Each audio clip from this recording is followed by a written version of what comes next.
I can certainly see how you might have factory settings or, buildings, now whether it's 5G or not that's being used, where you might have a need for new types of service that are not being deployed on a mass market consumer basis. But the trouble then is operators aren't used to...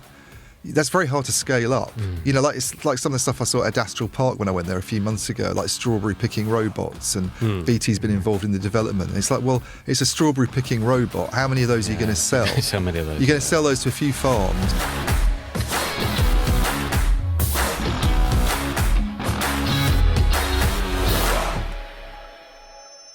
Hello and welcome to another Telecoms.com podcast. The trains allowed us to come in and do it in the studio today, which is very fucking nice of them, isn't it, Ian? Yeah, wankers. And we thought we'd celebrate by getting my colleague, Deputy Editor of Telecoms.com, Andrew Wooden, on the pod again. Welcome, Andrew. Thank you.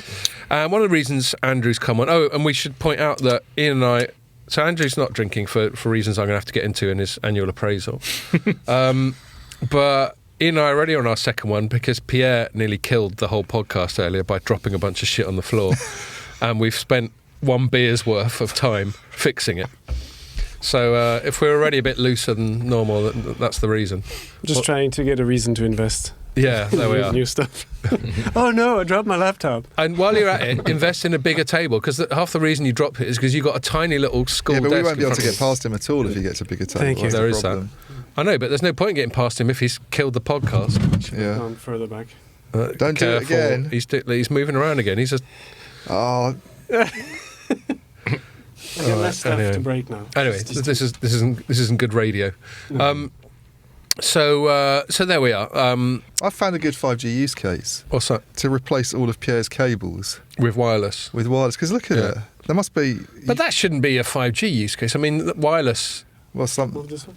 or Wi-Fi. I mean, why can't this stuff be networked over Wi-Fi? Well, would there be enough bandwidth, do you think, well, Pierre? the classic answer to that, Scott, is Wi-Fi is not good enough. It's not secure. It uses unlicensed spectrum. But it's also the bandwidth. I mean, he's using HDMI cables. I don't know what the data rate on an HDMI cable is, but I bet it's a lot more than you can get anything over the air. I have a wireless transmitter I could use. But... What, like you're being Eddie Van Halen sort of thing? Exactly.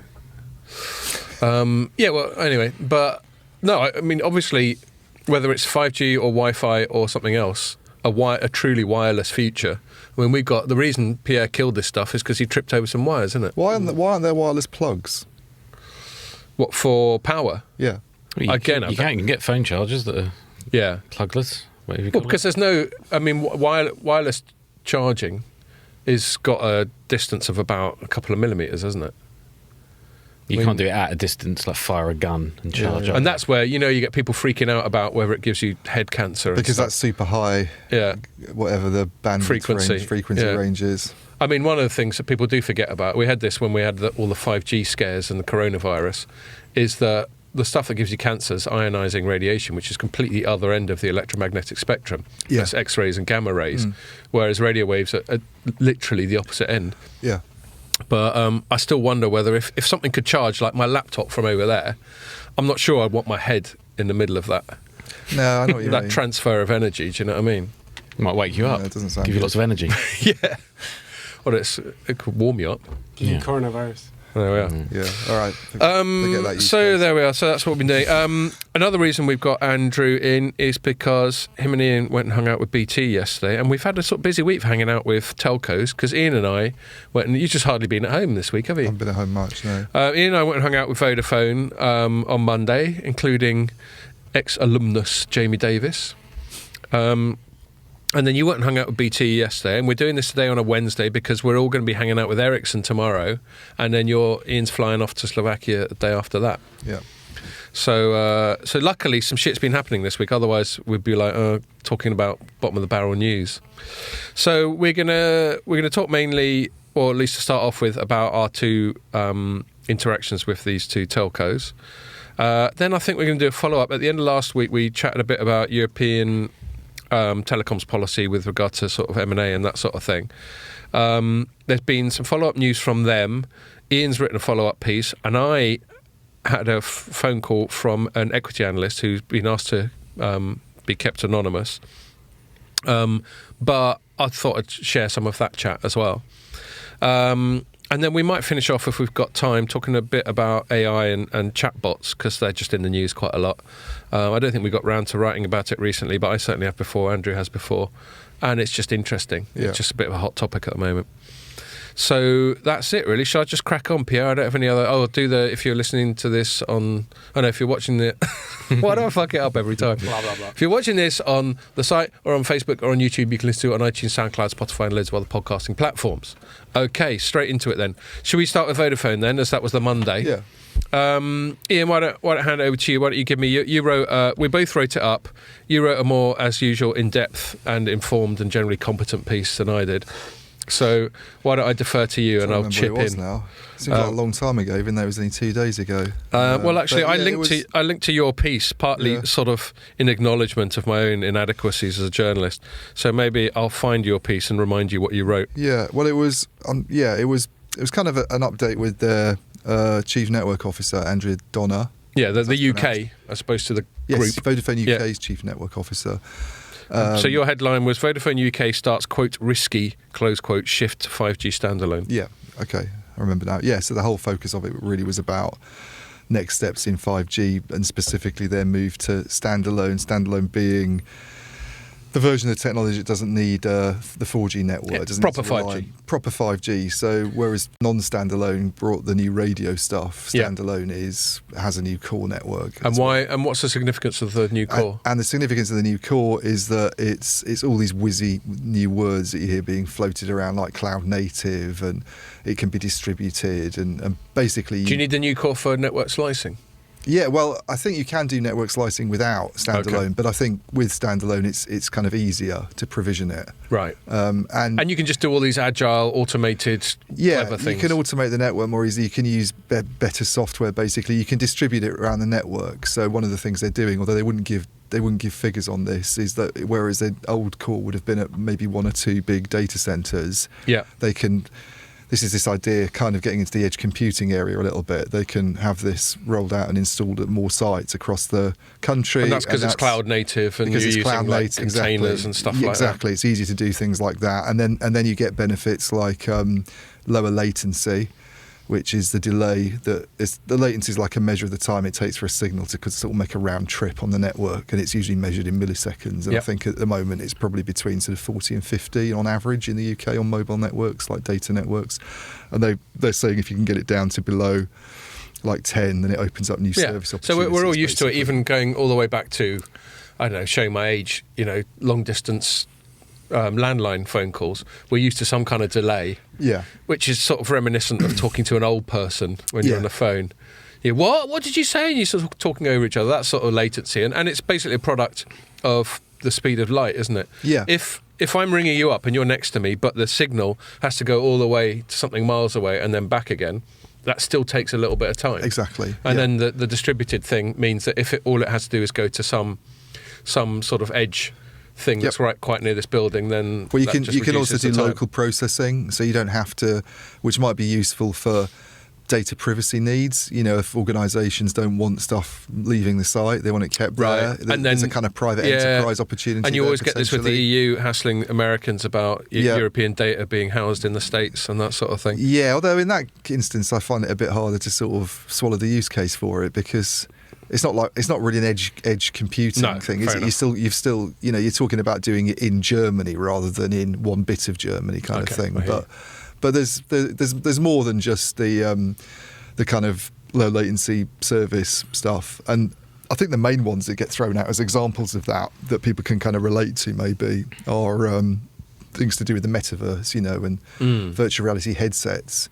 Whether they'll be used outdoors with 5G is a whole different issue. But if you did, and you have high latency, I think somebody talked about this quite well a few years ago was Marcus Weldon, who used to be... Indeed, he was the one who first introduced me to that speed of light distance. But you basically get seasickness if your latency is like over a certain limit, and it has to be really low for it to sort of work effectively. Be like being really pissed. Yes, and things like advanced robotics, I think... and that one that you love, remote control surgery. Yeah, you need low latency for that because don't know about you, but unless there's 1 millisecond latency, I'm not going under the knife. Well, so like I joke about some sort of robot with a claw holding a scalpel, but of course the remote surgery paradigm is supposed to be a robot that's controlled in real time by a real surgeon. Yeah, it's just that the surgeons sort of got into some haptic gloves or something like that, and obviously what surgeons do is very precise, and they need to go, right, I'm now going to do this incision, and if it happens a bit late and the connection between what the surgeon's seeing and what the remote scalpel's doing, then it's all just going to go ping-pong, isn't it? Yeah. But none of this stuff came up at the Vodafone. So having said that, it was like his take on it was very much, which I get completely, by the way, was we need to sort of be ready.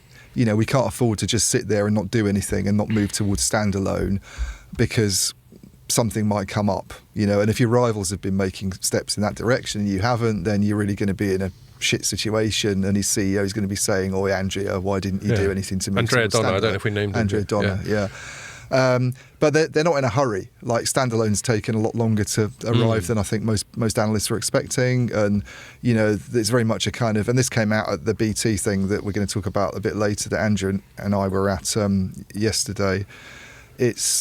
They didn't talk too much about standalone, but neither of these companies are they're not providing any kind of firm targets, and they're not in any desperate hurry to have standalone rolled out, because they need to get the balance right. If there's not the obvious application there, then, and this is the other thing is, and this is why there's a risky in the headline. And my headline is you're talking about balance. My headline was Vodafone UK describes 5G SA switch over delicate balancing act. Exactly. I didn't put it in quotes because I couldn't remember if Andrea actually called it that, but that's what I wrote in my notes. Yeah.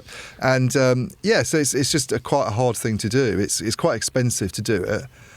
Because one of the reasons it's expensive is you're having to use 5G more extensively. So he's described this is that if you've stopped using the 4G network, you know, if your 5G is standalone, if it doesn't have that kind of fallback to the 4G network that you get with non-standalone, you have a kind of spotty coverage.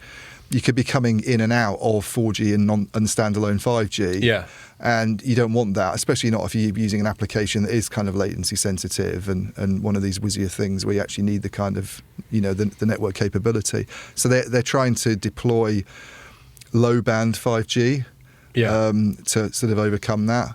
And the thing about low band 5G, I might be oversimplifying it, but I remember talking about like when T-Mobile US started doing 5G over its 600 megahertz band, but very tiny little strips of it, like 5 or 10 megahertz of it. Yeah. And this led to us to have one conversation we had, I think, quite early on in the studio, back when we had blue walls, where like, is 5G inherently better?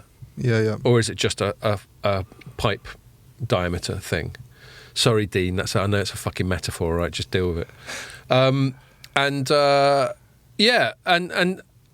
But I can so it doesn't make that much sense to have 5G. On the radio side, but I can get it from what he's saying about not having to constantly hand over from one tech to another. Yeah. That does make sense. So the spectrum, sort of, there's a lot of juggling of spectrum going on. You know, they're refarming stuff from old 3G, and they want to shut down the 3G network basically as soon as possible. And again, this did come up at the BT thing quite a lot, this whole idea of closing down old legacy platforms, because there's basically about 10 80-year-old people in the UK who still use 3G phones. Yeah. And you can't get rid of it because of these 10 people. Because they'll write to the Express. Who've kept some old Motorola phone that's about 15 years old and gathering cobwebs, and they're going to use it to call the ambulance service when they need to go to hospital. Therefore, you can't shut down your 3G network. Because the PR from that would not be great. Exactly. So they have this issue with not, you know, trying to phase out 3G, but they still have to sort of maintain it for these few remaining customers. But when they can completely, then it makes things a lot easier because they can use all that spectrum. You know, they can close down some of those old platforms and get some savings that way, and that makes the investment case a bit easier. You know, it sort of frees up some investment, I guess, for doing new stuff. Yeah. But it's not just about spectrum. There's like they're kind of moving from this old core they had with Cisco to this new Ericsson standalone core network, although it's a converged core, so in future it can basically handle everything they're doing on the Cisco core now. And that was new because they'd not said that they're planning on completely getting rid of the Cisco core. No, I remember at the time you were looking for a bit more. Yeah, well, I was trying to get more. I mean, he wouldn't. It's interesting because there's a contrast here with BT. BT's going from a Huawei core to an Ericsson one, and they have to shut down that Huawei one this year because otherwise the government will go, "Why are you still using it?" And therefore they're under a lot of pressure to get traffic onto the Ericsson one and from people I've talked to, that's quite hard to move from one core to another. It's quite tricky. It's like there's lots that can go wrong. It's a real software job, you know. You can really mess it up. So, and then if you do, you're properly fucked. Yeah, and they're pretty confident in BT about it. They were saying I think 50% of traffic now is on the Ericsson core, and they're kind of fairly confident by the end of the year. So it's not like they go from nothing and then just flick the switch. They can do it. They can do it gradually. But he wouldn't even give out a figure of what percentage of traffic's on the Ericsson core. No. This is Vodafone I'm talking about now, compared with the Cisco one, or when the Cisco one will be phased out. But you don't really want two there for a long time, presumably, because it overcomplicates things, and it's overcomplication is another cost. I've got a portrait of Andrea. I've got a shrine to you, mate. I've got a portrait of Andrea. Yeah. He's quite good looking. He is quite good looking. He doesn't look like he doesn't look like a techie dweeb, does he? So if you're listening, Andrea, that compliment's for free. But you can buy a string. But just thinking, he does not look like or sound like. No. He seems more like a, I don't know, Formula One driver. He does. He could be a sort of Formula One driver. Anyway, sorry, a little bit of a tangent there. So he's not as good looking as young Clint Eastwood, though. No. Sorry, go on. Paul Newman. Or Paul Newman, yeah.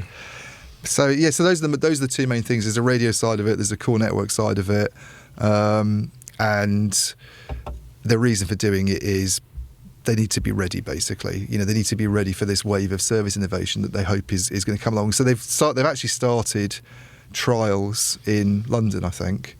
There's some interesting things came out, actually, that he didn't want some things repeated. There was one data point. Yeah, there's one data. Yeah. So I'm not going to say what that was, but apparently some of their 4G sites in London are now at capacity. Yeah, I think that was on the record. Yeah, I hope it was because I put it in my story. Yeah. I just didn't say how many. Well, Jamie hasn't come after He hasn't come after me yet, so...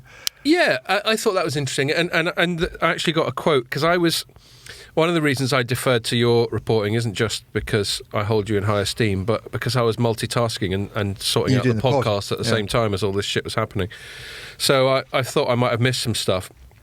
And I'm not a very quick handwriter as well, so I sometimes don't get verbatim quotes down, whereas you're sitting there touch typing like a nutter, aren't you? But one quote I said... He conceded that they've only got about a third the number of sites as a competitor, which we presume to be EE, yeah? Yep, I would think so. Because they network share with O2 anyway, don't they? Yes, that's a good point. So, yeah. Don't worry, I had to look that up. What is it? There's Cornerstone and MBNL, are the two sort of... Yeah, I just Googled Vodafone network sharing and Vodafone came and O2 came up. Obviously, I should know that off the top of my head, but there we go. And anyway, and so he admitted that they haven't even got half as much number of sites, but he said they place them where they matter the most. And I thought, well, you would say that, yeah. But then he did qualify that by saying, and this is a quote: the only route for additional capacity in some cases is 5G. Yeah. In other words, where they matter the most seems to be where the biggest capacity demands are. So anyway, just thought I'd throw that in just to show I did do some actual reporting. There was another sort of interesting. Yeah, well, that was it. It was the sites being at capacity, and it was the third as many sort of 5G sites as competitors. And yet they were saying that even with that constraint, having not sort of deployed 5G quite as much in London, they've won awards, haven't they? Some umlaut award. I know they all have their favourite little. Everyone's got their pet measurement company. Their pet measurement company. His is Root Metrics. Yeah. Theirs is obviously umlaut. There's another one called Ookla, isn't there? Ookla, yeah. That's probably Three loves. That's the one I use all the time. Yeah, that's Ookla's the classic speed test apps one. Yeah. Are you a Three customer? Yeah. There you are then. That'll be Three's favourite. Really? It's better there? Well, they all have their own. They all have those network monitoring companies. It's a bit like. I don't know, but they all have their own methodologies that seem to suit. You think there'd be an absolute operators? You'd think there'd be an absolute, but it's a bit like industry analysts, like my old job. Different strategy analytics will have different smartphone numbers to Omdia, to IDC, to Canalis, to whatever. And I know from having done it, it's because everyone's just fucking guessing. But presumably there's a little bit more actual sort of measurement methodology, but they don't come up with one single figure, so there must be some wriggle room. Ratings agencies or auditing firms, it's kind of pick your poison, but they will have certain preferences and slight things that... EE must realise that sending out a PR saying we just won best network for the 11th year running doesn't have quite the same cachet. No, it doesn't. I mean, my genuine view is, based on talking to various people and covering the sector for years, is that EE's probably is the best network, right? Mobile network. So yeah, not that my opinion really will sway anybody to buy phones, but so the other thing about they've started these. So Vodafone started these trials, and Andrea Donner's apparently looking at all this data that he gets on the basis of these trials each day in terms of how much traffic there is on the network, if it affects user behaviour, if people use their phones differently. And that helps them to kind of plan for rolling out 5G standalone more extensively, which is this tough job, And as I said, they're not giving any dates or sort of timelines for how quickly this might happen, partly, I suppose, because it's kind of commercially sensitive. And and then I guess the hope is maybe that out of some of these trials they get some kind of innovation. Who knows? I mean, I don't know how realistic that is to expect. Well, so one interesting point I thought he made, sorry if you just said that, I just got distracted by something, that he talked about the private networks being the sort of initial use case, which may then become a wide area network thing, the sort of testing ground. Yeah. But all of that seemed to be him, because we were chatting before we started recording. Why do these people talk to us? I mean, and I'm grateful whenever they do. Yeah. Jamie was at great pains to say, look, there isn't news. This is just a general catch up, and that's like, cool, that's all fine. But why? What's the other reason they have to talk to us? It's obviously to communicate with the outside world, with us as the hopefully trusted conduits of the message. And he seemed to be asking the outside world, be that investors, be it consumers, be it his own board, whatever, to say, look, you got to be patient. Rome wasn't built in a day. The 5G use case is still evolving. Do you get that from it? I do, but I sort of wonder, everybody has a go at the telecom industry of being quite slow moving. You see internet companies, I mean, in the last few months, we've gone from not even talking about generative AI to suddenly it's going to change the world. And Microsoft has made a $10 billion investment or whatever. Yeah, now it's integrated into their search engine all of a sudden. Yeah, it's like, what the hell? That's a big announcement. And meanwhile, you've got the operators going, take our time. Yeah. These standards, they take their last 10 years before the next one comes along, generally. Roughly, yeah. No one's saying to me recently that 6G is going to appear later than 2030. That's pretty much what they're all guiding for now, including Ericsson. They said it at their Christmas do. 2030 is when it's going to be commercialised. We're in 2023 now. This stuff got launched in 2019. We're getting towards the kind of halfway point. Yeah, we're like, It's like, well, and then every year it's like, it's coming. The private enterprise stuff is coming. But when's it coming? Well, that's a big thing. Like, you don't want to give timelines, but Andrew seems convinced. Andrew, we haven't given you a chance to get a word in edgeways. What do you think about what we've been whittering on about so far? I guess the 5G use case, all that. Yeah, I mean, it comes up in a lot of stories, doesn't it, when sort of trying to explain what 5G is in any conversations you have with someone outside of the telecoms industry, and sort of explain to them what the tech does. And it is hard to point a finger at, well, this is what you can do with 5G now. You couldn't have done that with 4G. Yeah. Because even some of the stuff they talk about, inside factories and the the B2B use cases, you seem to be able to do that with 4G as well in the most cases, but the lower latency. Yeah. I'm not even sure with that, because that's not remote surgery. If it's just a cleaning up thing. Yeah, then you could do it with mobile technology at all. They haven't got their story straight on latency as well, really. I mean, I know they talk about having these lower latency services, but then people put out such wide-ranging kind of levels in terms of what's needed for this and what's needed for that. I mean, they're talking about this AWS. This was a Vodafone thing. This AWS edge computing service. The idea of edge computing being that the IT applications are hosted closer to the customer, so not the network functions, but and they've got 2 sites in the UK, London and Manchester.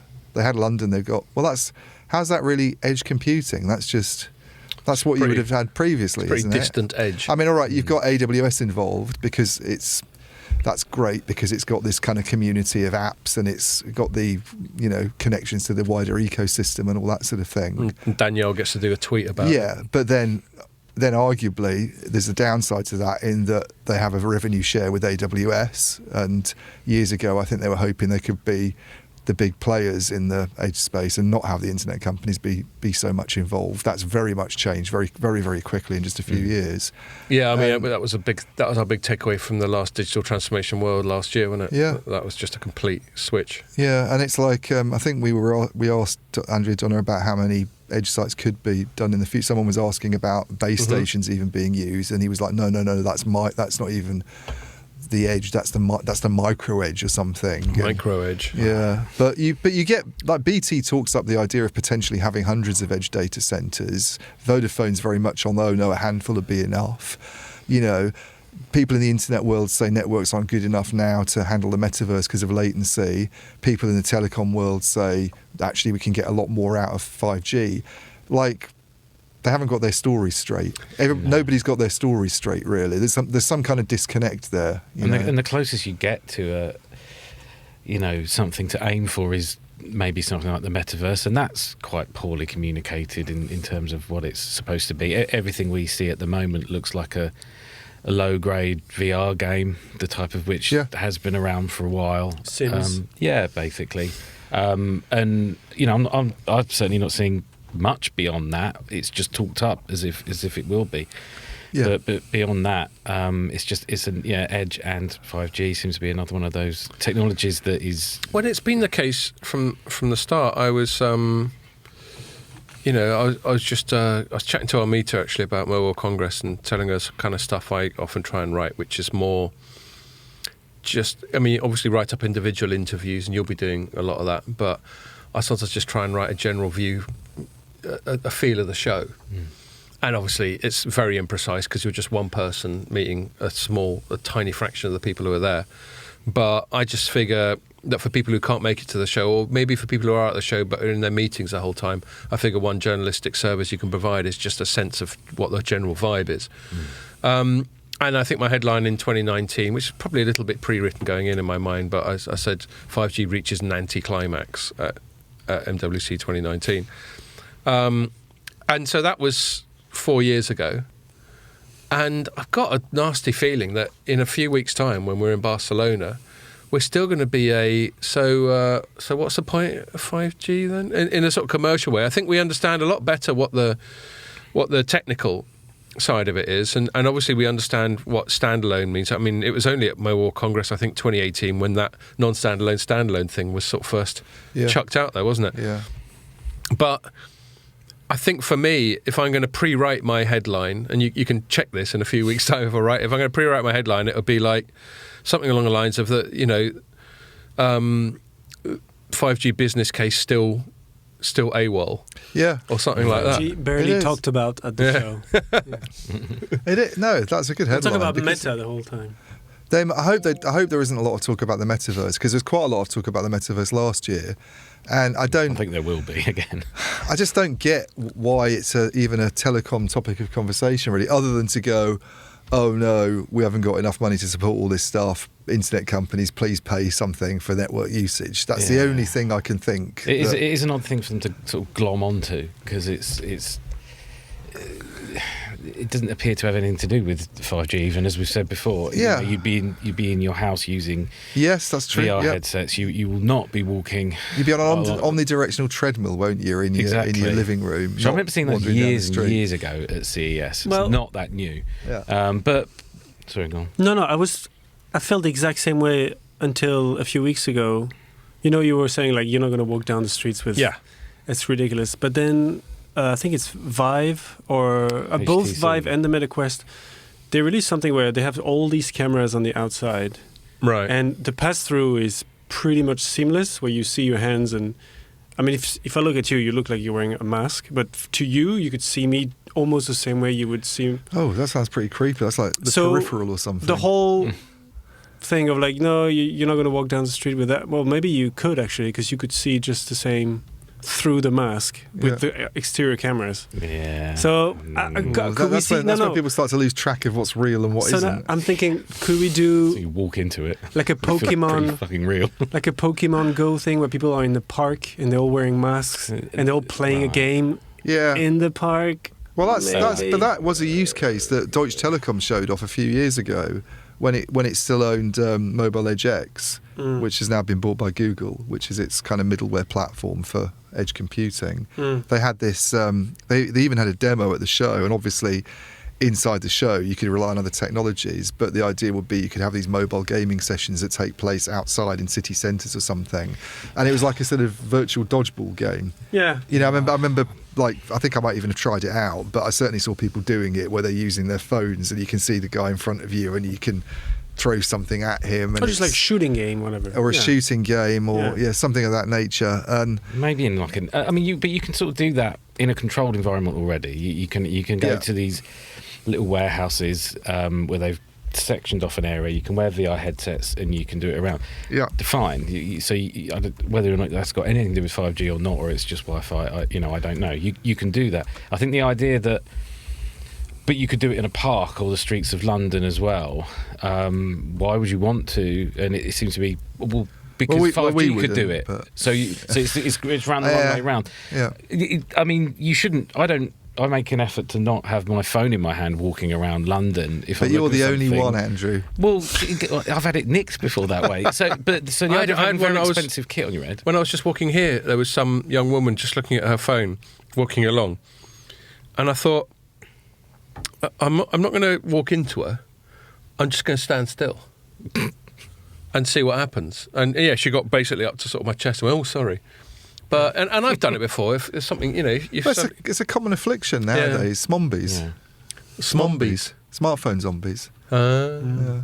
People who walk That's not a into... thing. Fonbies would be It is a thing. sufficient, wasn't it? There's quite a lot of Smombie. articles on it. You can see people like walking into fountains. Sounds like some sort or of preschool falling down BBC escalators. program. For traffic, yeah. Or walking into traffic. No, but so that's why I said Pokemon, because Pokemon, like, when there was that craze for like Pokemon Go. 6 months, Yeah, you AR had to go thing. outside to Yeah, yeah. catch Yeah, them. yeah. So that's why Yeah.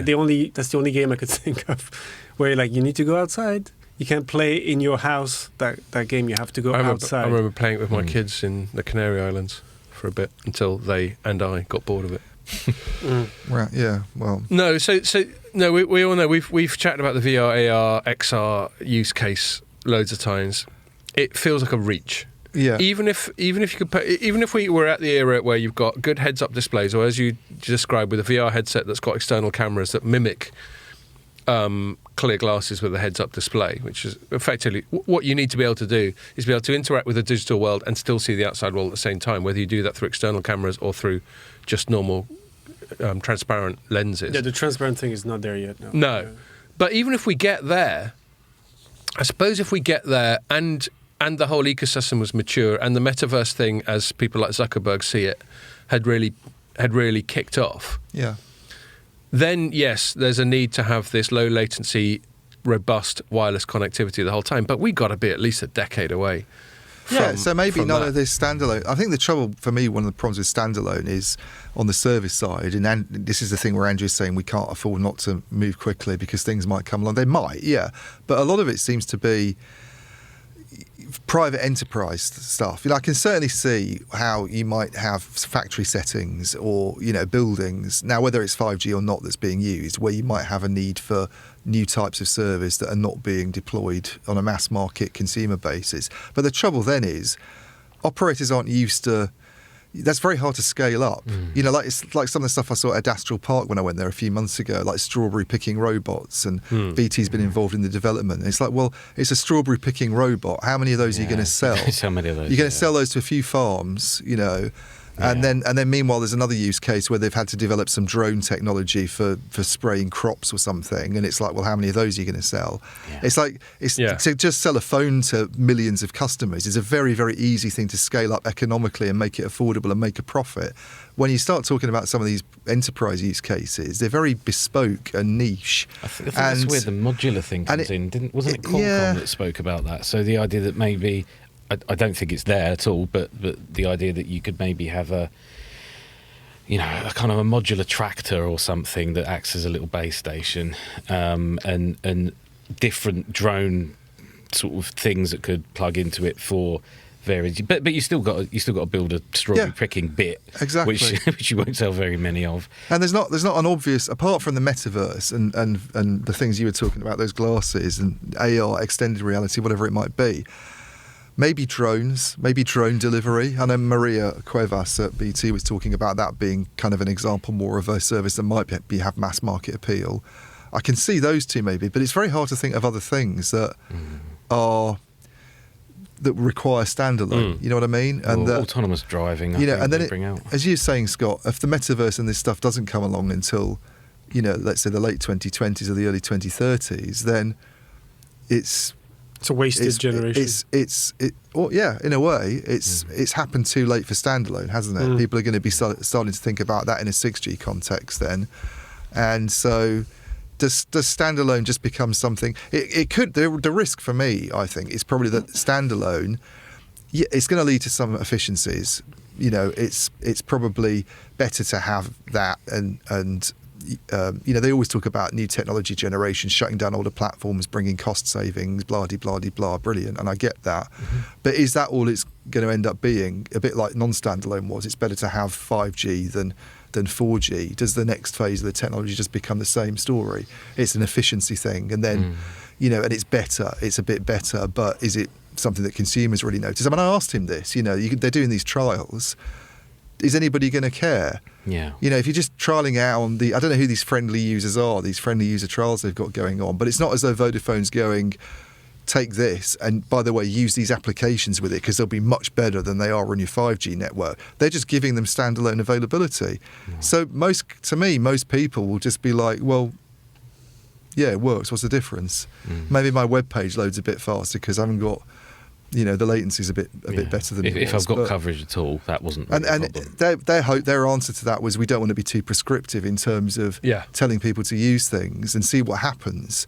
But I think the idea that on a friendly user trial some great innovation's going to come out, like someone started doing this, like there's some guy who invents Uber who's involved in a friendly user trial. I suppose it would be nice for them, but I can't see it happening.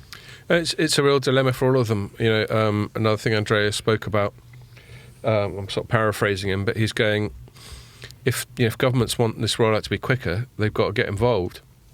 And he was challenged. I sort of went, are you asking for a handout? And he was going, no, but sort of regulatory and public policy things on, like he flagged up the allocation of the upper end of the 6 gigahertz band. Yep. And apparently the lower end of the 6 gigahertz band is already used by Wi-Fi. And there's a possibility that they'll give Wi-Fi the rest of it. And he's going, well, it'd be pretty handy if you gave that to MNOs, because then we'd have that bit more real estate to do stuff in. So he's just... But he seemed to think, because I remember that now, and he seemed to think that it was like an obvious case that they're making, like, well, how could you not give it to us? Yeah. But I'm pretty sure the Wi-Fi community will be saying similar things. Yeah, and like, he said something about how Wi-Fi could just be more efficient. But I don't know. I remember the government help bit, because I think Jamie came up with a couple of examples as well, and I can't actually remember what they are. But yeah, it wasn't so much cash; it was more. Jamie was quite proactive in the whole thing. He was. Fair play to him. Yeah, it was more about. We went for a few beers with Jamie after, and we did pay him some compliments. Although always in that couched, you're surprisingly competent sort of way. Yeah, but he's definitely learnt his brief at Vodafone, and he was often stepping in and well, even to the extent of knowing the stuff. Details of more efficient radio technology that they're about to deploy. Yeah. Fair or play to him. All that with a young family, and he's just found a new mobile game that he seems to. He started. Jamie always used to play on his phone when we were doing the pod. Yeah, well, we were having a beer with him, and he's still getting his phone out. He's found some kind of game that's like Risk, you know, and he's found that on his phone. He even sent me a link. I haven't dared download it because it sounds quite addictive. Don't do it. But anyway, on top with all that, he still manages to know his shit. So fair play to him. Yeah. There was one sort of other interesting thing I took out of it, which I guess gets into the cost saving, you know, efficiency benefits, which is this sort of energy consumption. That's right. Thing. So, which has been flat at Vodafone for the last few years. And even though data usage has gone up dramatically. So they're offsetting it with efficiencies. Yeah, and I did a piece on this weeks ago, actually, where he looked at some of the other operators as well, because they've all kind of held energy. A lot of the European operators have managed to sort of hold energy consumption stable, it's usually measured in kind of gigawatt hours. Mm-hmm. Even though data traffic's like gone up ridiculously. So it's a little bit counterintuitive. And it's basically to do with those technologies being a lot more efficient per bit kind of thing. Yeah, like newer cars put out less emissions than old bangers. Exactly. And being able to kind of shut down older platforms, which is why they're also keen to sort of phase out 3G. If you've got fixed line networks, get rid of your old copper stuff. And it's like, get these grannies to get can with you the carry program? on doing that in the future? Is the kind of challenge. Can you keep it at that level? It's like we think so. We're hopeful that we can, but you know, kind of remains to be seen. It's how much to some extent, it's how much the likes of Ericsson, who we're meeting tomorrow, can carry on innovating with its, you know, its little base stations that ladies can carry. Yeah, around they didn't on the top of understand that. I buildings sort of said that because I always find that Ericsson's marketing photo, they've got one of their latest radios, and so these are things that go on the big masts, the big macro cell base stations that we all see by the side of the road or on the side of buildings. You know, their latest one's so light that in their marketing photo they had this young female engineer just carrying a couple of them around like she's just taking them clubbing or something. and she wasn't built like Arnold Schwarzenegger or anything. No, she wasn't some shot putter. And anyway, and I said, are these those ones? And Jamie gave me those stop trying to be funny looks. Yeah. Which, I mean, we joked about it when we were in the pub after. That video that Pierre's got of me and him doing a thing back in Maple House where Jamie's got an exasperated look like he's about to lamp me because I'm trying to be cute and he's just not digging my vibe. Yeah, he did remember that. He did, yeah. Yeah. But yes. Anyway, look, we want to talk about BTs and other stuff, so I think I'll move it on. I've been getting feedback from a couple of people recently that maybe it wouldn't kill us to not go the full 2 hours every week. Really? So yeah. Well, just like I think when we were out a little while back, someone was going, I normally get through about the first half hour or something like that. Oh, I see. Because people go listen to it when they go for runs or walks, and you've got to be doing a marathon to. Yeah, but you just get put it on through the it. next time you go for a run. Yeah. That's No, anyway, longer for- I mean, I don't take it as a big thing, but I'm just sort of thinking, okay, if I've made a mental note where if I think things have come to anything like a natural conclusion, rather than drag them on and go, has anyone else got anything else to say about it? I'm just going to go chop Fair next enough. thing. So I'll do that. I'll follow my own good advice. BT thing, we might as well hand the ball over to you on that one, Andrew. I wasn't there. You were there with Ian. Ian just can't get enough of fucking events at the moment. Love it. But let's hear You're on a your tour. take on it. What was the pretext of the BT thing? What were they going on about? They called it a deep dive, I think it was, Ian. So the idea being it was kind of a general catch-up on everything they're up to, but with the spearhead seemed to be this rural 5G rollout. They appear to have pledged to cover the entirety of the UK by 2028 with 5G. Population or geographic? I think they were talking about I mean, I know it's both geography. technically if it's all of it, but generally population's easier to achieve than geographic. Well, as I understood it, it was geography. Right. yeah. so- they. Yeah, and then they threw out all these whizzy ways of doing it, didn't they? Yeah. But it was kind of an update on everything they're up to, which, you know, between BT and EE is quite a lot. So there was a lot of data points there. The sunsetting of 3G was mentioned, and I can't remember if they said they're doing it this year. Or yeah, I think actually finishing doing it this year, or if that was they were talking about by January. I think Right. next January actually removing things, Yeah. hardware. I think.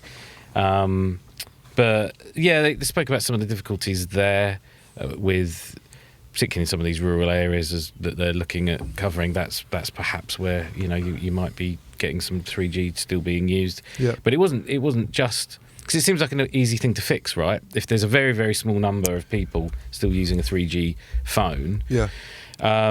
it will be much cheaper to give them 5G, 4G phones rather than keeping the thing going. But apparently there's also some business cases that are using 3G. Yeah, I can't remember the example he gave. Howard Watson, the CTO, bus company. That's right. Bus companies The doing. implication that it was a large one, I think, but Yeah.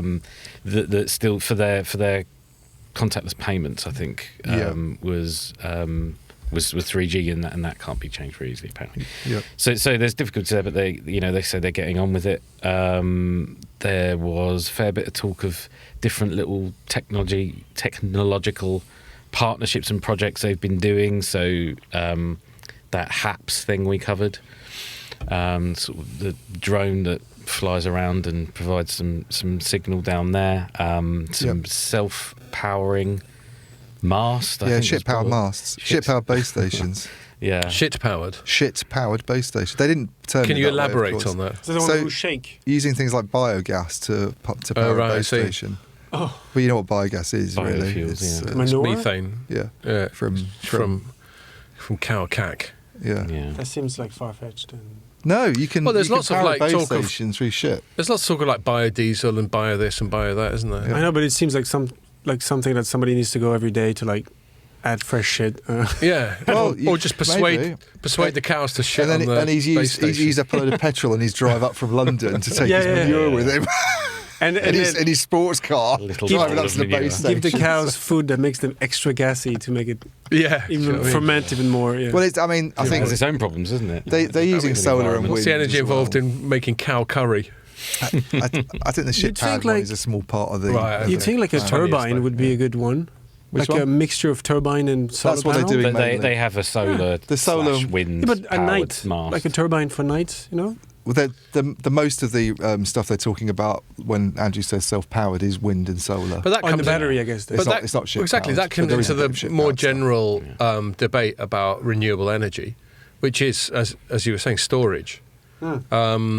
It turns out that we're not very good at storing electricity, and Especially in and cold weather. yeah, and like normal national grid is more a matter of, you can obviously completely control if it's a fossil fuel fired or maybe even nuclear power station.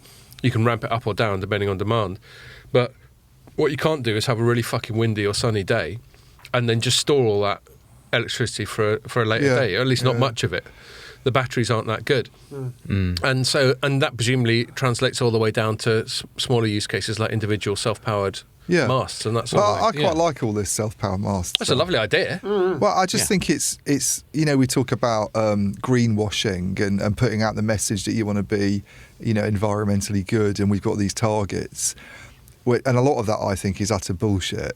Well, Whereas a this lot is of it is ESG box ticking. some of it is just literally going out and signing purchase power agreements where you sign a contract with a solar farm and agree to pay them a certain rate and then they go and borrow the money to build the solar farm. Right. But then they're selling the energy that gets produced there is sold into the grid, and Vodafone, say as an example, buys from the grid. So you have these two separate measurements. You have I the see. market-based mechanism of measuring it, and you have the location-based mechanism. The market-based one being we're completely renewables. We don't emit any carbon emissions at all because we've done this agreement with this solar farm, Right. and up to this capacity level. But if you measure it on a location-based system, because they're still getting it, because it feeds into the grid, and that's where they're actually buying from, where it takes it basically looks at the grid and all the stuff that's mixed into the grid. Because that clean energy will feed into, it's like a cauldron full of stuff, and some of it's dirty, some of it's clean. The figures are totally different. So you get them looking completely green on this one measure, but if they show it on the sort of basis of what the grid's generating, Yeah, they're as dirty as ever. You can massage things. So you can completely massage it, and it's like this. We're going to be carbon neutral or net zero by 2040. You look at the different Like fuck. scopes. Scope 1, which is basically them running vehicles around, a fleet of vehicles, or using diesel generators at a base station. Scope 2 is then buying electricity to run the network. And Scope 3 is your whole supply chain. So the people you buy from and the people you sell to. So we're Scope 3. And do you know what percentage is accounted for by Scope 3? About 80% of the whole which total. you can't control. And you can't control it. And you have companies like T-Mobile in America, I think last week or the week before, saying we're going to be net zero across scopes 1, 2 and 3 by 2040. Yeah, a lot of firms have said it. And Meanwhile, I'm not even sure if they've said how they would even go about doing that. Yeah, how can they? There might be 100 firms, for a technology firm like T-Mobile or Dell or whoever involved in getting a product through. And how would you even start? They've got a little bit more control when it comes to suppliers, because they can do things like, unless you... But they're suppliers. But they're suppliers. But on the customer side, I don't know how they do it at all. I find how do you control how someone's charging up their phones at night in their house and where that comes from? I find the whole ESG thing baffling. I wrote a little quite sarky piece just quickly today on Nokia, who sent out a press release about how they've come up with something called the Sustainable Finance Framework. And it's basically saying how, everything we do is going to be to do with sustainability and all this net zero and all that sort of thing. And they're completely open. They say, what was it, a quote from the press release? It reinforces Nokia's commitment to sustainable growth by ensuring its financing strategy supports the company's recently enhanced ESG strategy. ESG, which stands for Environmental, Social and Governance. Yeah. All that ESG stuff, there's several problems I got with it. Superficially, it feels like a just sort of virtue signalling box ticking exercise. It's like saying, look at all the things we did. And I refer to it as like corporate indulgences, just like the sort of religious indulgences from the Middle Ages or whatever. Yeah. Whereby if we do a bunch of this, then maybe we can get away with a bunch of that. I'm not saying that there's anything Nokia needs to get away with. Yeah. And actually, now I come to think of it, they probably one of the reasons they make a big point of it is because their biggest rivals got in a shit for certain governance things in recent years. But then there's the fact that often it's setting targets 15, 20 years in advance, which they can obviously adjust closer to the time. Yeah. And I just when they send out press releases from it, I'm just trying to work out where they're trying to get it. So the big issue I've got with it is it seems to be underwritten by this organisation called the World Economic Forum, which has this big gathering at Davos, and it's got this Bond villain leader called Klaus Schwab. Good name. You have to pronounce it that way. Yeah, and he's got this sort of... I think he's actually Swiss, but he sounds like he's got that sort of Camp Germanic accent. We will do it to this way. And what they've got this concept called stakeholder capitalism, which is where they're basically trying to change the way. Take someone like Informer, and I bet Informer's all over this shit because it's a FTSE 100 company, all of them are. Rather than just looking at Informer's bottom line, looking at their dividends, looking at their profits, looking at their revenues or whatever, they want to say, no, let's judge a company by these other metrics. And when the stakeholder bit in stakeholder capitalism says the stakeholders are everyone, not just shareholders. Yeah. So it's deliberately to juxtapose itself from shareholder capitalism, which is the current perpetual model we have, which is all someone really cares about is whether their shareholders are happy each quarter. With stakeholders, that's the broader society. And they're saying, what are you doing for broader society? But I just find that implausible, partly because, as I've said many times on this pod, I think it's actually impossible for big public for-profit companies to have a moral compass at all. Yeah. And that's not to say the people within them aren't moral. And that's not to say our CEO isn't moral. But, all the incentives are to improve financial metrics, i.e. to improve revenue, to improve profitability, and to give investors a better return or a nicer, fatter dividend or whatever. Yeah. Well, that's why, to bring it back to the BT thing a bit, that's why I'm less, because I share all those views, but I think that this whole issue of the E bit of the ESG, where it's very hazy, and these targets sometimes look very unrealistic, and how you measure it can be all over the place. But if you are actually, it's not just about signing power purchase agreements, but they're going out and doing things like self-powered masts and stuff. That's proper. If they are actually doing that, that's a proper sort of effort. Yeah. Well, I would say technological. So there's a quite famous sort of green critic called Bjorn Longberg. Right. Anyway, something like that. Something Scandinavian, something Scando. And his point is, yes, there's global warming. Yes, there's anthropogenic global warming, i.e. man-made.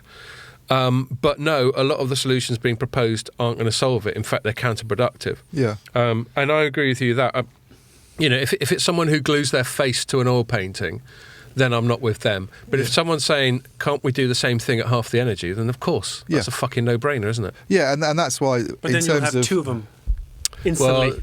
Well, yeah, the vacuum does get filled. But I think one of the things I don't want to say positive things, but because there aren't very many positive things that have come out of it, but the sort of energy crisis, the Russia-Ukraine, the prices going up, saying consumption's been level, but they're paying more for electricity because the price per unit of consumption is higher, and therefore there's been a real push to try and get energy use down. And then you hear Ericsson and Nokia talking a lot more about energy efficient base stations these days, and if that, I'm more willing to take that seriously. You know what I mean? If your profit margins are under pressure and your duty is to shareholders, and if you get your energy use down, it's better. And if you're making I get that. radios that a woman could put in her purse when she goes out clubbing on a Friday, then that's great there's as an well. environmental benefit there because it's more energy efficient and it doesn't use as much whatever they're using to power it, but it suits them because they save money, and it doesn't require 3 people to hoist it up a skyscraper or whatever. Indeed. You can use some slimline blonde It's just the general concept of efficiency, isn't it? Probably shouldn't have said slimline blonde, but Careful, mate. yeah. Sorry, Could be a slimline blonde bloke doing it. There we are. There's a lot of them in Scandinavia. Yes, I think those are all good points. One other thing, unless you two have got anything else to add in terms of the substance of what they spoke about at the event, we were having a little chat beforehand. Sorry, do you? Well, I thought there was quite a lot on. Andrew mentioned it, but like not just self-powered stuff, but kind of weird and wacky techs to to cover really remote areas like satellites and HAPS. HAPS being Sats these. and HAPS. You wrote the story in HAPS, or you did, and Teresa did it for us. What I does HAPS stand for? don't know too much about it, but they're low flying, not that low Drones, flying, but they're certainly lower flying than LEO satellites. Oh, okay. So the next rung down. Well, I did get a chance because I've always thought, well, what's they're doing that and they're doing satellites as well, and what.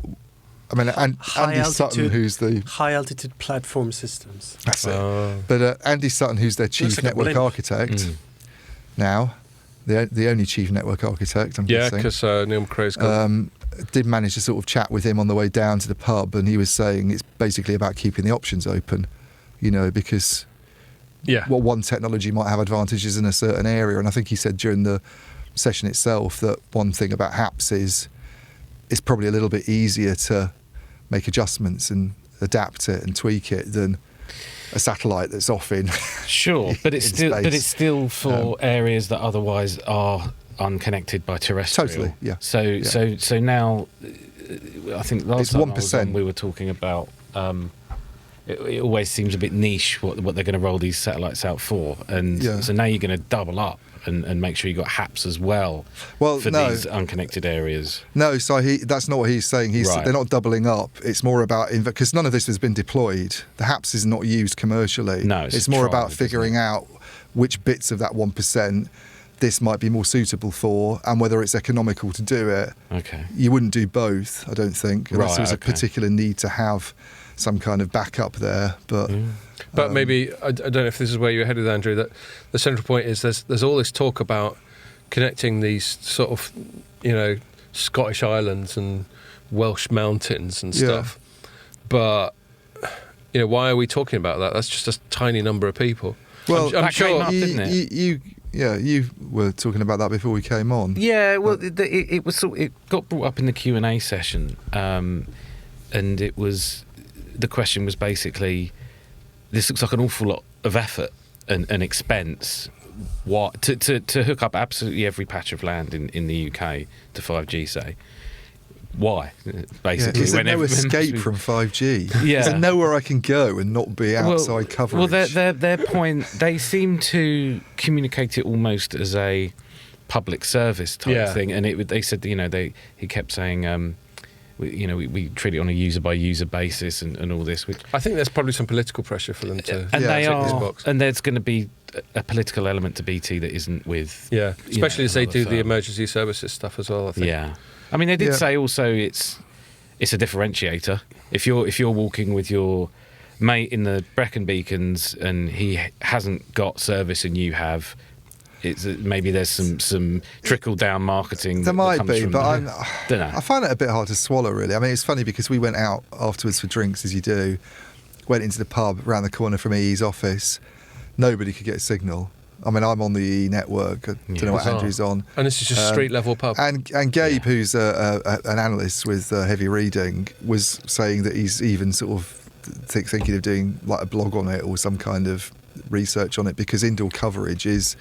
It's not just in that pub, it's just really genuinely quite bad in the UK. You know, and a lot of this is the spectrum bands they've used aren't, particularly good indoors. And I think there's probably something to look at in London in general. I've always had issues.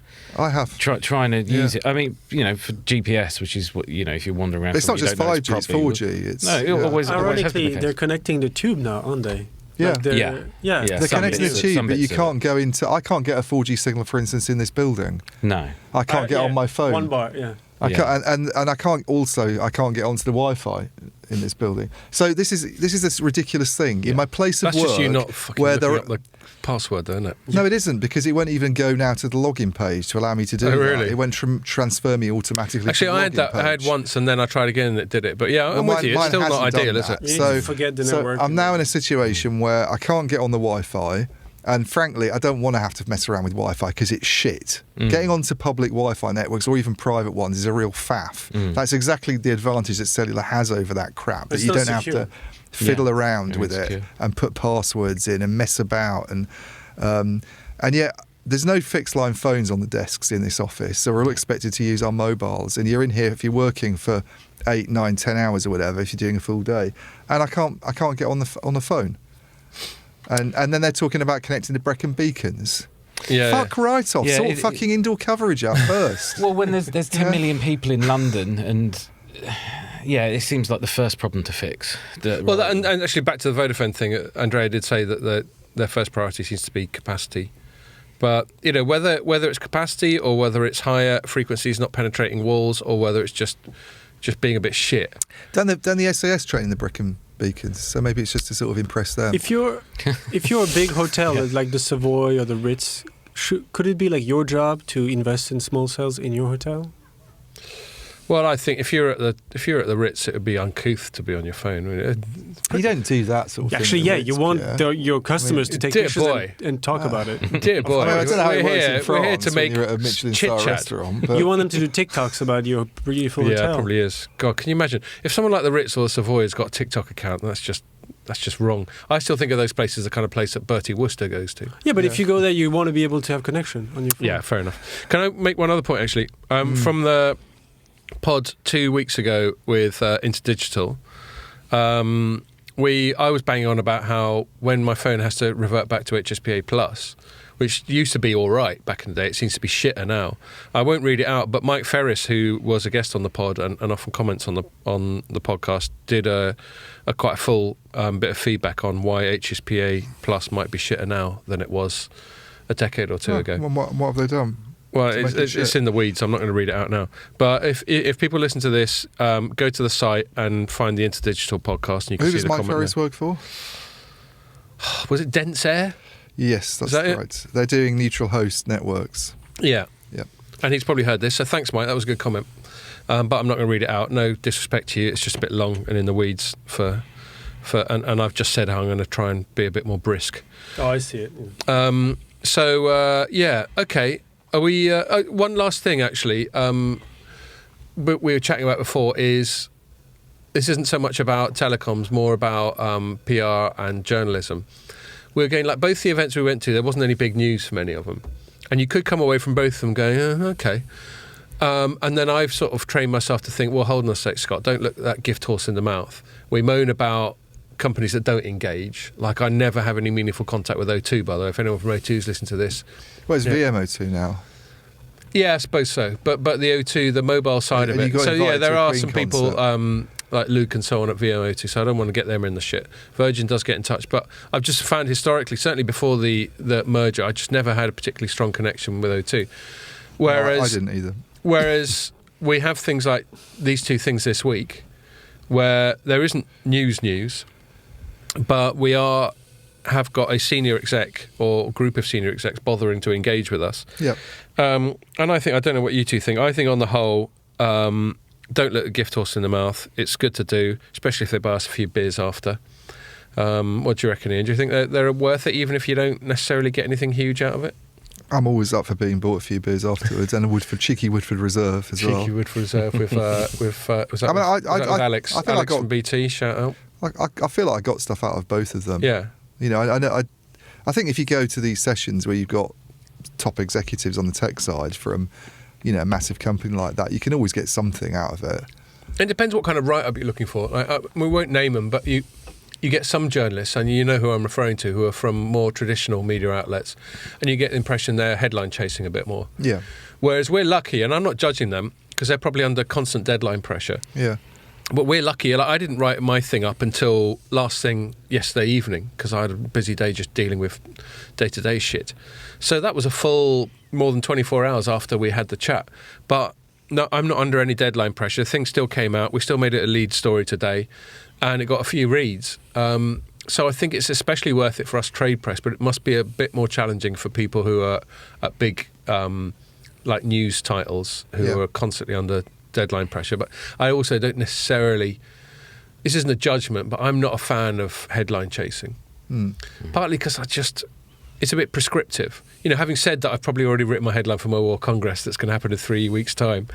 You know, if you're anything like that and you're just chasing a single thing, it's more like you start asking these leading questions like, you know, is it true that you think that everyone at EE is a wanker? Yeah. And you've just decided that's the story you're going to write, and you're just going to ask questions to get that. So some headlines are worth sort of chasing. Was the one that Ray always tells me about, where some Nokia executive went and joined the main sort of national airline, and it was Nokia's what's his name disappears into thin air. But that's a pun. That's bloody brilliant. That's a really good pun. It's like pun. That's a classic light reading pun type of thing. Or the Ra Ra Rakuten. That's good. Lover of the open round. That was Ken Whelan. I guess a more chasing one is so you ask them. Show me the money. Is everyone there wankers? Yeah. And then they go no and move on as they would, and then your headline is they deny. Well, they deny. Oh yeah, being that he calls them all wankers. Well, it's that classic logical fallacy. You know, when did you first stop beating your wife? It's that leading question type of thing. Yeah, and so that's why I think with things like that, and it must be interesting for Jamie and the people who are managing it to deal with. You know, there's people like us, there's people like me who might be a bit facetious, there's people who'll be headline chasing, there's people like you that might sort of take a certain angle in your write-up, which won't always be the most flattering. I'm not saying that's true of this story, but that's more often than not when people moan at you, isn't it? Yeah. So we have to say fair enough, because they're always taking a risk. They don't have to engage. You know, and one thing I'll say generally, and I've said this before on the pod, I mean, 20 years ago, we were getting taken out and wined and dined and taken on trips and getting pissed all the time. And I get the impression the amount of spend on PR, the amount of spend on trying to interact with the media has massively gone down. And I also sometimes think that the sort of headspace, the amount of thinking that companies spend. Like I won't name them, but I was chatting to a PR friend of mine last night and explaining how a pitch they'd sent me did a lot to explain why that company wants coverage from me, but did fuck all to explain why I want to give them coverage. And so I just think on the whole, companies are just losing sight of what the point of PR is and what... Why do they retain a PR agency? Why do they have in-house PR people? They obviously think there's some value in getting us to write them up. Yeah. But I just think they underinvest in it. But then having said that, the fact that people like Andrea come out, the fact that whoever you met from BT yesterday come out, shows that they still think there's some value in it. But I don't know. I think on the whole, and this isn't me just saying, oh, aren't we so important? I wish companies valued it a little bit more, because I think it's become really devalued over even the 15, 20 years I've been a journalist. Yeah. Yeah. So there we go. Okay, let's move it on. What we're going to talk about? The European sort of M&A policy. So we spoke in the last pod. I'd had an interaction with the European Commission, with a spokesperson, and one of the things they'd said, just to remind people, or if they didn't hear the last pod, and if you didn't, why not? What did they say? Yeah, they gave me a quote, and I just thought one of the more interesting parts of the quote. In fact, I've got an extra bit of juice to add onto this. They said the second part of their quote is that the debate on scale and fast rollout of networks in Europe, this is quoting from a European Commission spokesperson, in Europe is an important one. It raises several questions about what drives rollout and how should rollout be financed. And then this is the key bit. It reminds us that Europe needs truly pan-European telecom players and a single telecoms market. And we spent some of the last pod working out what the hell that means.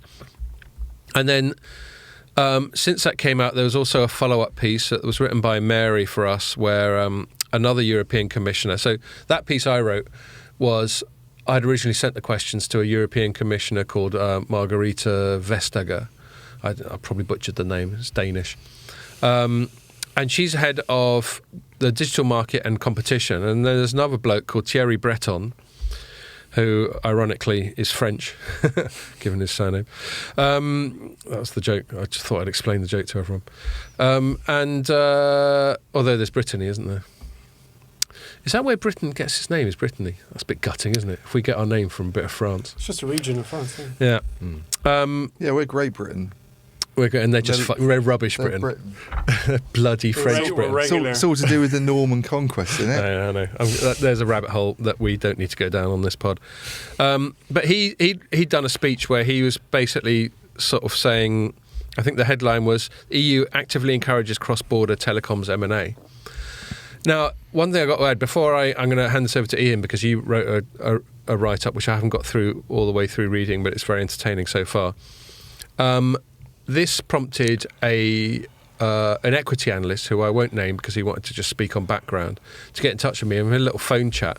And one thing he explained to me, so he was really intrigued principally by my first piece. Deep background, yeah, there we are. Which, if people don't know, that's an inside joke about journalism. That's the reason the source in the Woodward and Bernstein thing was called Deep Throat, because it's a play on deep background. That's why you were saying, wasn't it? That he was intrigued because this thing that was indirectly attributable to Vestager, he felt there was a policy change. And he explained to me, he's someone who's much more in the weeds, this is his day job, is caring about EU telecoms policy, that Breton has always been quite pro, I think he characterised it as pro-investment. In other words, he wants to allow more M&A, more consolidation, because with consolidation, one of the rationales of consolidation is normally that they can spend those efficiencies on investing more on networks and that sort of thing. This is Breton. Yeah. Whereas Vestager apparently is more the sort of lefty, where she's like sort of a bit more hostile to avaricious companies and a bit more in favour of the consumer. Yeah. And, I can see arguments in favour of. Obviously, they do need to protect the consumer, and you can't just have a monopoly in each country where the consumers get ripped off. But there's obviously a tension between them, and it hadn't even occurred to me. I assumed that because the EU, or the European Commission, which is basically the executive arm of the EU, they always seem to sing from the same hymn sheet. They always seem to be like this Borg hive mind. But within that, you've got these senior commissioners like Vestager and Breton, who are apparently coming at it from quite different directions. Yeah. And the thing that These unelected officials. Yeah, well, don't get me started. The thing that this equity analyst found most interesting is a sign that Vestager may be perhaps softening a little bit and coming more around to the Breton point of view. But Ian, you wrote a thing that just went up today. Let me just tell everyone the headline before you start. Your headline was, EU bigwigs gibber about M&A and fume about Huawei. Yeah, thanks. So tell us why you went with such a strident headline. The headline's based on his speech, really, because Breton's did a speech in Helsinki a few days after the Italian news report that then got picked up by competitor of Yeah, ours. and led me to and then you send those led you to questions. do your questions, and they got back to you and sort of said, yeah, it's all kind of, fairly accurate, although there's a few maybe mistranslations or whatever. But yeah, and then a few days after that, he did this speech in Helsinki where he said various things actually, and all of which made me think these guys really just don't have a clue, or no one's Right. listening to them, because there was stuff in there about consolidation and the idea of this single telecoms market. Which we're still sort of struggling to work out exactly what that Which means. is totally meaningless to me. I mean, we have a single telecoms market as far as I'm concerned, in the same way we have a single EU market. That's the whole point of the EU, is to have a single market. People can move around the region. You can develop services in one area that get rolled out somewhere else. You can have a technology team that covers the whole region, like Vodafone has been doing. You have shared service centres. You don't have roaming charges from the consumer side. Yeah, that was the biggest innovation as far as I'm concerned. What the single telecoms market is, if it's not that. Now, there was some specific references, which I did pull out in my story, to spectrum. If that's the only thing they mean, that Harmonising it. yeah, that spectrum isn't harmonised across borders, and that you get this situation where Italy goes and charges $6.5 billion for 5G licenses, and Finland charges about 2p. Then yeah, I agree. There's room for sort of progress there. But you try telling the Italians that you're going to take away, their poverty-stricken government, that you're going to take away their opportunity to go and fleece the private sector every now and again, and let's see where that gets you. Try telling melons that. Yeah. So I think that's Prime Minister's optimistic. called melons, Andrew. I do now. And also that's a national security issue as well, spectrum. So I think they're going to have real trouble trying to harmonise that, because it's not just the opportunity for a windfall that governments see every now and again when they hold these auctions. It's also actually sensitive spectrum. It's not the kind of thing I think that is easily harmonised necessarily. Countries are using it for different things sometimes because of legacy. You get some countries that have more satellite running there than or broadcast than other ones. So I don't other than the idea of consolidation, I don't really understand what the single telecom market would be. And then when it comes to consolidation, and there's this thing, and some analysts have been taking this seriously, so maybe I'm missing something, that This equity analyst who rang me up. cross-border consolidation as opposed to in-market consolidation. But what does that even mean? It doesn't mean anything at all. So cross-border consolidation, so let's say Deutsche Telekom goes and buys Iliad, which has operations in France and Italy. Why would Deutsche Telekom see why would that improve things at all? It would certainly take a player out of the European market, but you'd still have 4 networks in France, 4 mobile networks. You'd still have 4 mobile networks in Italy.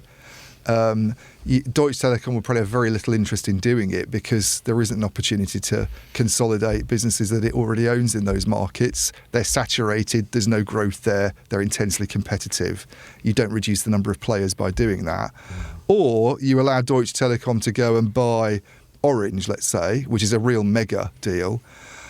And then you have a problem where, say, as an example, Slovakia, where they both compete against each other. One player disappears, you go down to a smaller number of players, which is exactly the thing that they've opposed all along when it comes to in-country consolidation. This notion that you should have, and they always insist there's no magic number, but they've always blocked a reduction deals from because 4 they to like 3. Actually, Slovakia, I think, only has 3. It's one of the few ones that has 3 networks as opposed to. But Slovakia's only got about 3 people in it. Yeah, as well, to be but fair. you're then going down to 2 networks in that country. Right, so that's a straightforward deal that couldn't happen easily. So I just don't understand what this cross-border consolidation another chat I had with this frankly. equity analyst is it was like, they're talking about like pan-European operators, which implies a bias in favour of transnational groups, i.e.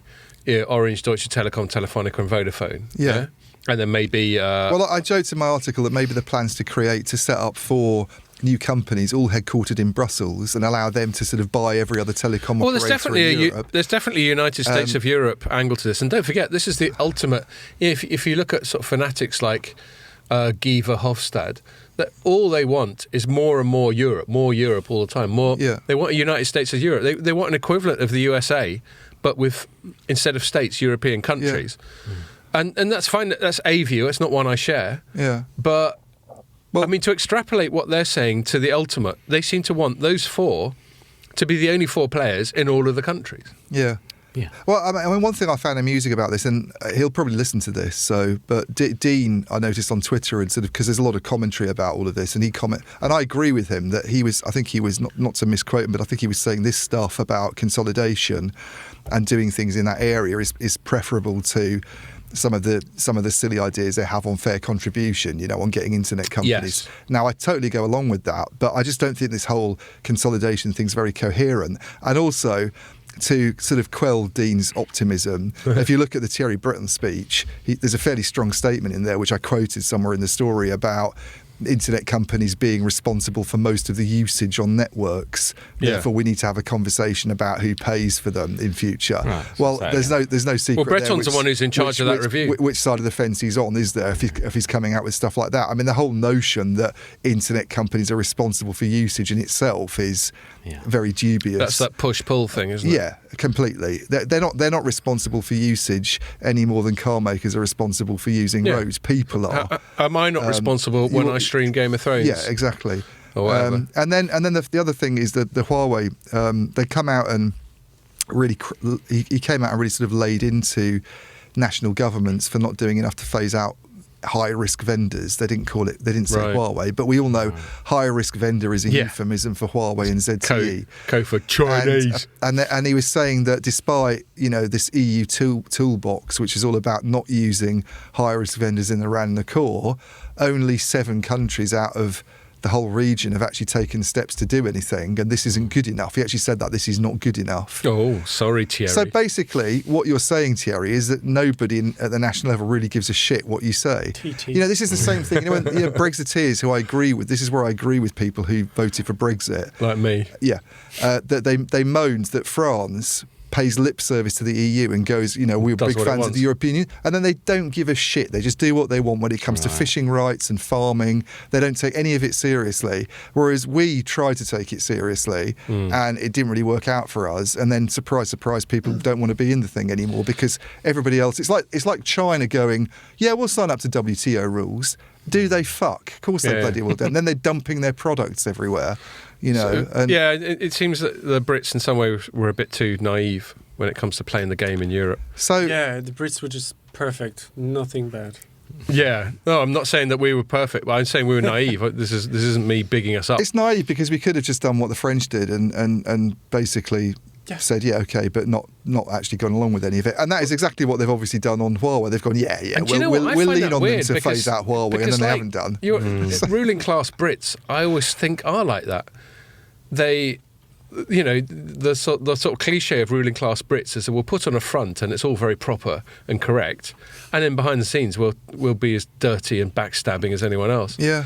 But it sounds like we actually, well, I don't know if this is true, but it sounds like we did take it all a bit too literally. Another thing, actually, on that subject, I'm talking about high-risk vendors, there's a story that Nick wrote for us today. This came from a press release from ZTE. That ZTE's 5G kit has been given the all-clear by German regulators. Right. So that's German regulators signalling that you're good to go with ZTE. So that kind of goes against... Well, I suspect that's one I don't think bit Thierry of... Breton's going to like that That's one. probably one bit of the German regulatory department that said, on this basis, this is okay. It But was. then the bit above them will go, no, because you can't It was use the Federal ZTE. Office for Information Security, BSI. And is that Right. Mercedes and BMW going, oh yeah? Yeah, but then the bit above the BSI that goes, you're not allowed to use Huawei or ZTE anymore, will say, well, Sure. sorry. Less of that. I mean, look, I don't know what his angle is, but there's no chance ZTE is going to get introduced into Germany. No chance No, whatsoever. his angle, his headline was Germany gives ZTE's 5G kit Yeah. the all clear. And that will lead to no business for them. Well, that's good call, but it's interesting that ZTE sent the press release because I don't get many press releases from them. No, I don't. And yeah, they're probably thinking. I mean, It's a little win. if they're They'll take the little seriously wins where they can thinking get that, they can use it for publicity purposes, but there's no chance that ZTE. I mean, even countries that allow Huawei and haven't done much on that don't want ZTE in the network. That's the one that's really viewed as dodgy. Should we read ZTE's canned quote? Yeah. The accomplishment of this certification demonstrates to the fullest extent that ZTE's product security governance and 5G NR product have complied. This is a typical kind of slightly not very well translated can quote, have complied with the stringent security requirements of Germany. And then I'm already bored. But I think what they're trying to say is, they're not trying to say we're therefore going to be all over German networks, but they're trying to say, look, we've passed we're this fucking little kosher. test by this we're department good. in, Yeah. Yeah. I can't blame them for doing it. But then, actually, the other significance of that is if they are kosher, if they have been signed off, and then they still get banned, then that just further confirms this is 100% political rather than security. It is political, clearly. Yeah. But why not? I'm not saying that's necessarily wrong for it to be. No, and we all political. know it's because of the Americans putting pressure on their allies, and that's all fine. Oh, and Maybe. Speculating here. Just speculating. Pierre made some kind of money gesture. Not quite sure where you're headed with that, but yeah, certainly not coming to me if that's what you're suggesting. No, I know you weren't. So I just think all that's interesting. I think the top line from all that is maybe the European Commission's in a little bit of flux right now. Not so much talking about these Chinese vendors, but talking about M&A policy. But I agree with you. I don't know. One thing I chatted about with this equity analyst, a good example that he flagged up was, what if one of the big four European multinational operator groups wanted to buy KPN? Right. Which is single country Dutch, but still the leading one in Holland, I think, KPN. Right. That would what Europe seems to be So signaling. that's the same as them buying Iliad. That's the same as my example. Yeah, I of suppose Deutsche so. Yeah, Telekom buying Iliad. except Iliad's in more countries, isn't it? Well, it's in France and Italy, which are bigger. No, you're more right. I'm important not saying my countries. example's better than yours. It's not a competition, mate. No, I'm just saying that I take that point, but I don't really see what that solves in terms of consolidation. No, I agree with you. That's not really consolidation, is it? It's just Deutsche Telekom expanding its footprint, which it's already been doing for years and years, by the way, hence it being in 11 markets in Europe. Yeah, and it seems to, like, my view, and as we've just discussed, I'm not sympathetic towards the aims of the EU, that they are a corporatist endeavour. In other words, they favour large organisations. So one interpretation of all this is that they just want fewer and larger telcos in Europe. Yeah. Because, firstly, the EU itself is a massive corporation. And so it knows how to deal with other massive corporations. There's a sort of cascade of decision makers and compliance. Yeah, maybe. And all that sort of thing. They don't like these little rogue elements like Xavier Niel doing stuff. Yeah, and just I'll little tell you what, randos. so let's say you have Vodafone, Telefonica, Deutsche Telekom and Orange. Those are the four big groups. Yeah. And let's say they're in every country in the EU and they have... And that's it. And that's it. Everyone's got to pick one of those four in every country. How is that better? I don't see how things are any different. Well, for but them. you can see how that might be They're better still going to be complaining about there being too much competition in any particular area of the continent, and they're still going to have all the same issues they've got now. They'll be bigger, but they'll have higher costs. I agree, but you can see from an EU corporatist point of view, you can see how they can figure, okay, we can work with that because we've only got four stakeholders, to coin a phrase, to deal with. Which I think sounds terrifying. I mean, the whole notion of being that to me is not in the consumer interest at all. That I agree. It's the idea that people can come along, that at least we have opportunities sometimes for someone to come along and do something innovative, and like Iliad come in as a rogue element that's not part of a. I mean, Christ, half of these companies are bloody state owned as well. Still. Or at least partially. Deutsche Telekom, I think, is a third state owned. I think Orange the government still has a stake in that. Telecom Italia, which we haven't talked about because it's not really in other countries apart from Italy and Brazil, is all. I mean, they're really heavily involved in politics at the moment because they want to sort of basically nationalise the whole thing apart from the and they've the just shops. had Orban's just done a move in Hungary where he's basically bought, or the country has bought, half of an operator. Right, I didn't know that. Yeah, no, I wrote that a little while back. Someone got arsey with me and thought I was being a dick to Orban. But, what are you going to do? Well, really? Someone... Yeah, I think I made some comments about how Orban's were they not having fond a of go at you for sharing being nasty power to or something Putin like that. as well? Don't be nasty to Putin, Scott. Come on. Some people would leave comments like that. Yeah. Well, anyway, I mean, anytime...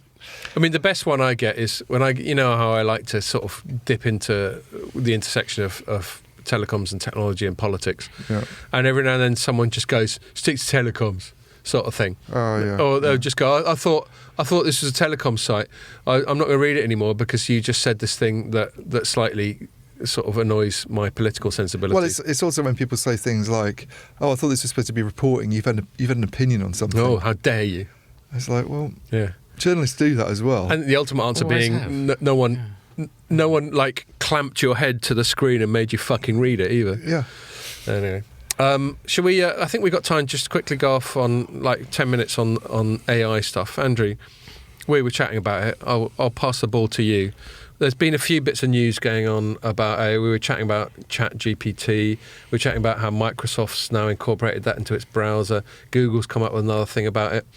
What has been catching your eye on the AI side? Or what concerns you, or what sort of talking points have you got at the top of your mind about AI at the moment?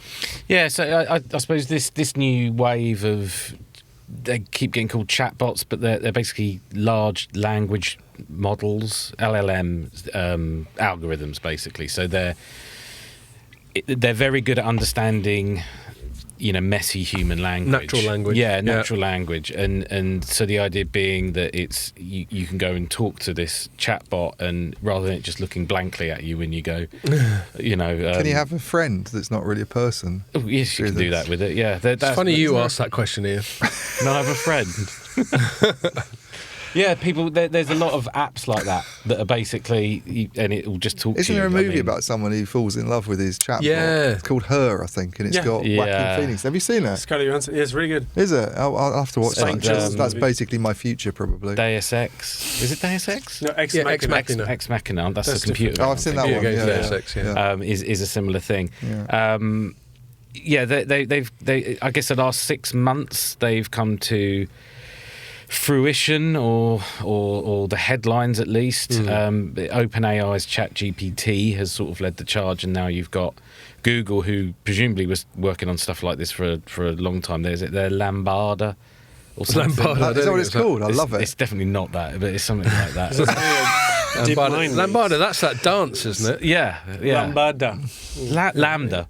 Lambda. Lambada's fuck brilliant. Lambada from? There's no way we're calling it Lambda from now on. No, it's the Lambada engine. So they've come out with Get some castanets out. yeah, they've come out with Bard as well.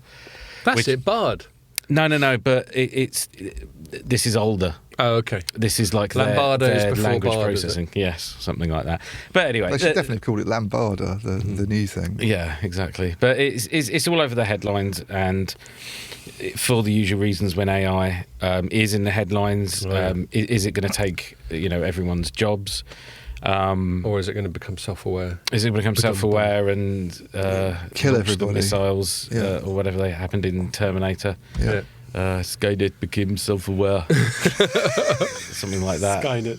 Yeah, Started to learn exponentially. yeah, knives and stabbing weapons. Slightly different bit. But It's just shit Arnie off. yeah. We're not going to stop. But yeah, and I don't know. I there's a lot of commentary out there that's quite hysterical, and that the world is now over.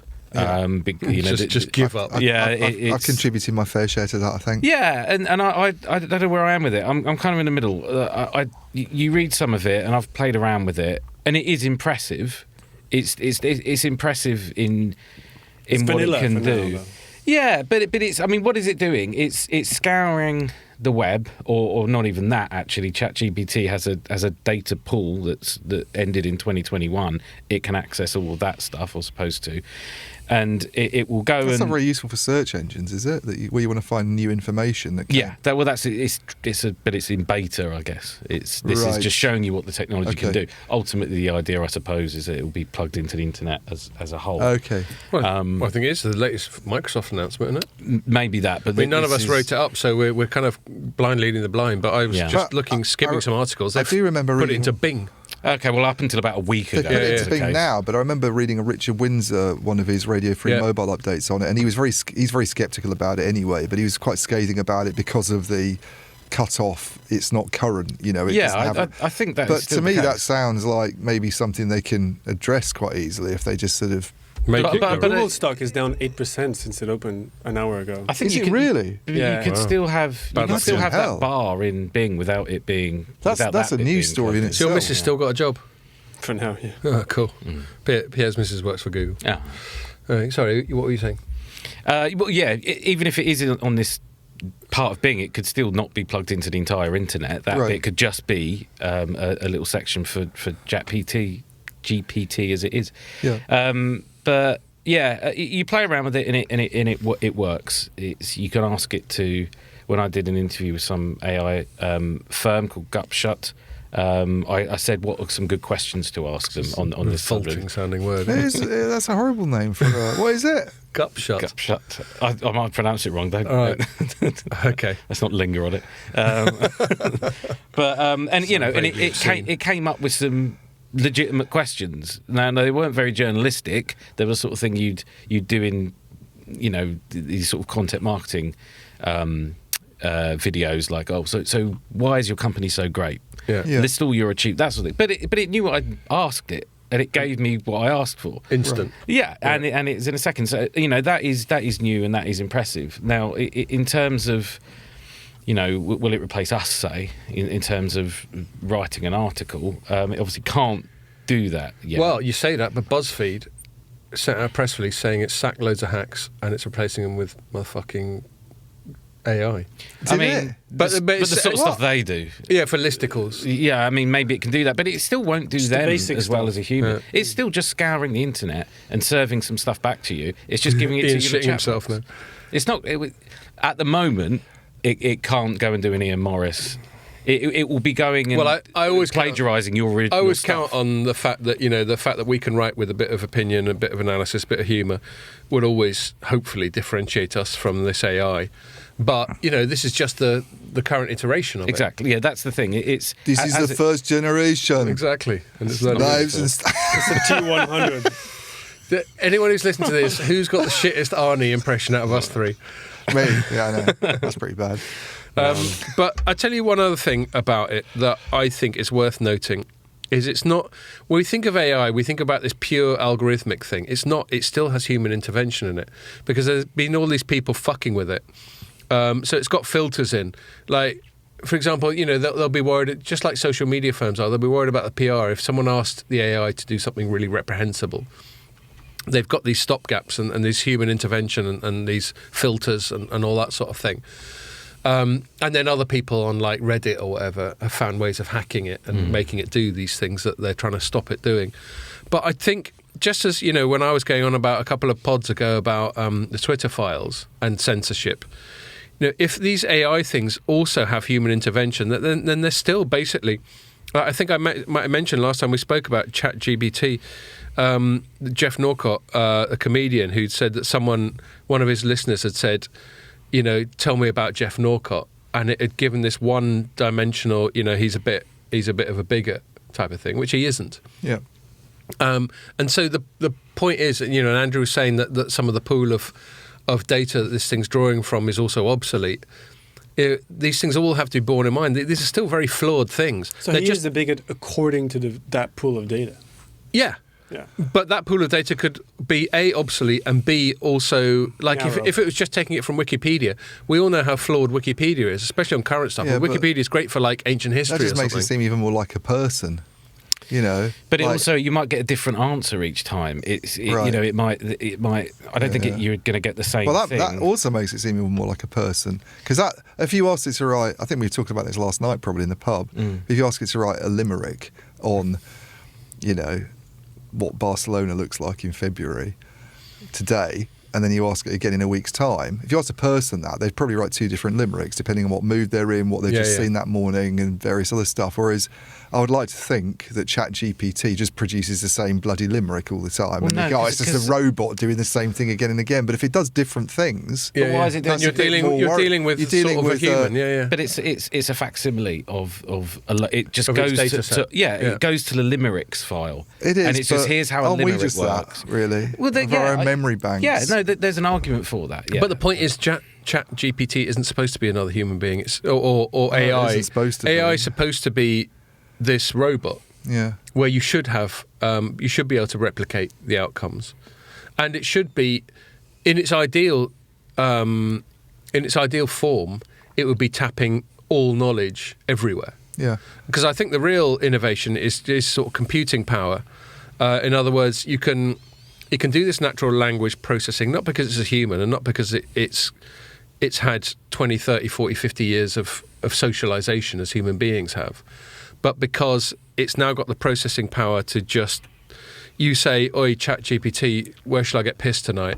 And then it'll factor in all these things and it goes, it's Scott, he's a middle-aged man, he lives in London, and then the internet's got all this thing to say about the best pubs in London, and it will suddenly do all that computation in a nanosecond and go, oh, I'd go to the Dog and Duck if I were you, mate.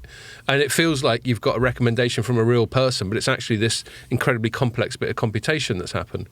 But if it's censored, and if it's sponsored, let's say the Dog and Duck has sponsored it, but Slug and Lettuce hasn't, and I know it's never going to recommend the Slug and Lettuce, then I'm not getting real responses from it. I'm getting bullshit but that's responses. just like asking you, and the Dog and Duck's paid you to tell me to go to the Dog and Duck.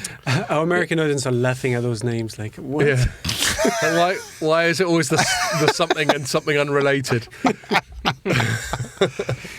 But anyway.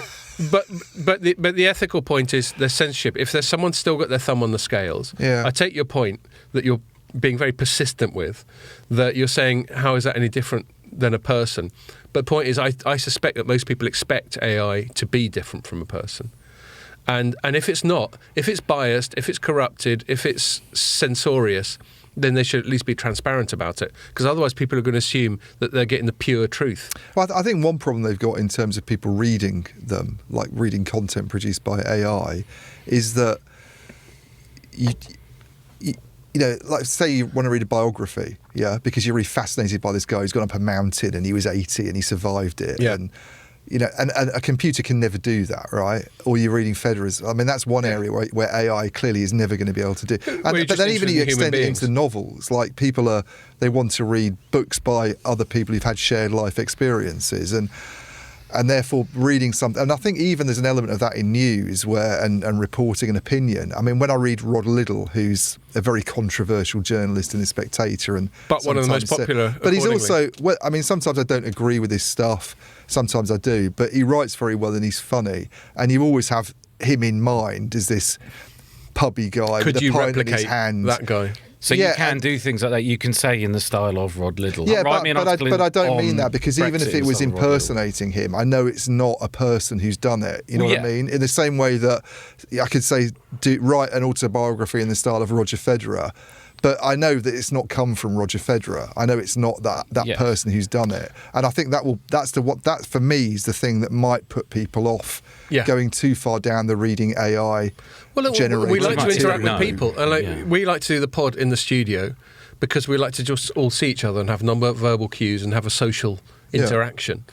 And I don't think that's ever going to get taken away. You know, people talk about the metaverse and people living their lives virtually. I just don't think I don't think the pub's ever going to be obsolete. Sometimes you just want to go in a room where there's other people and there's banter and there's serendipitous encounters and whatever, just normal social interactions. Yeah. So, but it's just going to be really interesting to track it, because the line's going to get more blurred between automated and real. I think that there are areas where it sort of could do people's jobs now already, and this is why I specifically pointed to your stuff.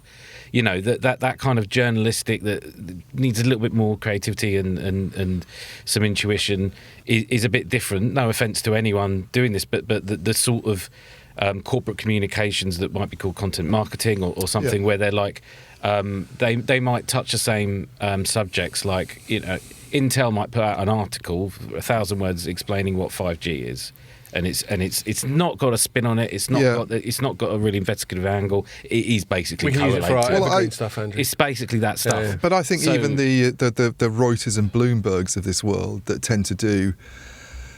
I was talking to a colleague about this earlier. We don't really want to write things that way. You know, Deutsche Telekom just reported a 2% increase in revenues for the third quarter. Its results show that, you know, net profit went up. Yeah. You know, we've all done that. I've done that in the past, but that's very replaceable by AI, clearly, because you're just scouring a bunch of results and coming out with headline figures, and they're basically collating information and trying to put some kind of explanation on it. But it's not.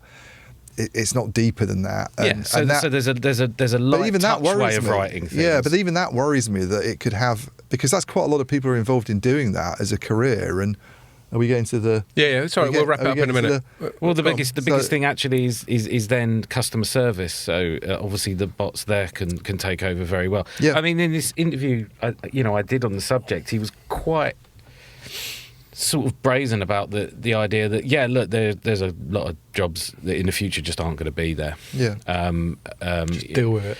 Yeah, and he just said, well, when the car came along, you lost a lot of horse riders or whatever, or horse and cart riders, and that's that. I mean, they've been saying this for a long time with regards to AI. I think that's always the apologist sort of argument, isn't it? That automation's been around since the Industrial Revolution, and the jobs have always appeared. And this isn't a new thing. I guess the point is AI in recent years has felt very abstract. Even if you listen to people that are very alarmist about it or very sceptical of it, there wasn't much to see other than you'd read these quite academic reports or articles. There is something to see now, and it looks quite impressive. And where that goes in the next few years will disrupt industry. Well, I'm not going to let you do it, but because we're nearly out of time. We're out of time, and this is a whole different rabbit hole we could go down. So I'm going to wrap it up there in the name of me trying to be a little bit more time disciplined. But hold that thought. Sorry to be strict. So I'm going to, and also I really need a slash. So now we get to the real reason. Now we get to the real reason. Yeah. No, if I was fine, I'd just let you go. So I will wrap it up there, and I'll say thank you very much for listening. And the next one will be in about a week and a half, but make sure you join us for that. Goodbye.